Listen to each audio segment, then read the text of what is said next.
ជំហានទី3យកលុយនឹងទៅសងធនាគារវិញរួចដេកស្រមៃបន្តទៀតទៅជំហានទី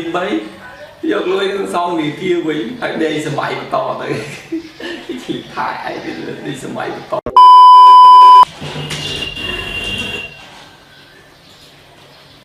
A few moments later មកហៅលោកនេះជីវិតដល់មកខ្ញុំប៉ុណ្ណឹងគឺកាត់វីដេអូថតវីដេអូកាត់វីដេអូថតវីដេអូផុសវីដេអូតែវីដេអូអត់ផ្ទុះហើយចោលហើយគ្មានលុយចាយទេចេញថតចាយលុយរហូតតែវីដេអូអត់ផ្ទុះហើយគឺចប់តែម្ដងនេះរកការងារធ្វើទេតែមុនរកការងារធ្វើសួរជើងម្ដាយហ្នឹង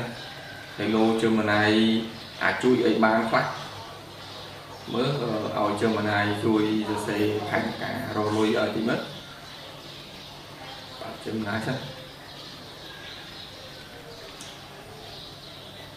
សួស្ដីជើងម្ដាយជួយសរសេរផែនការរកលុយឲ្យបាន$10,000ក្នុងរយៈពេល3ថ្ងៃឲ្យខ្ញុំមួយមើលតាអូចាំស្ដាប់មើលជើងម្ដាយគេឆ្លើយមកវិញមិនបាទលោកម្ចាស់ខ្ញុំមានផែនការ3ជំហានអូ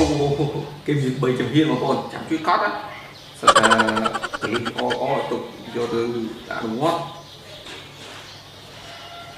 ជំហានទី1ទៅខ្ចីលុយធនាគារ$10,000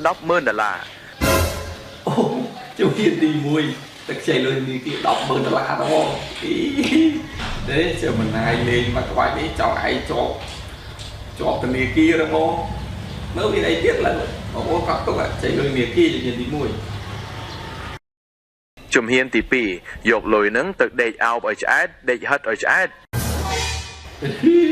ជំហានទី2យកលុយនឹងទៅដេកហោបដេកហិត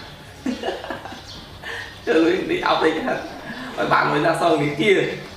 ជំហានទី3យកលុយនឹងទៅសងធនាគារវិញរួចដេកស្រមៃបន្តទៀតទៅជំហានទី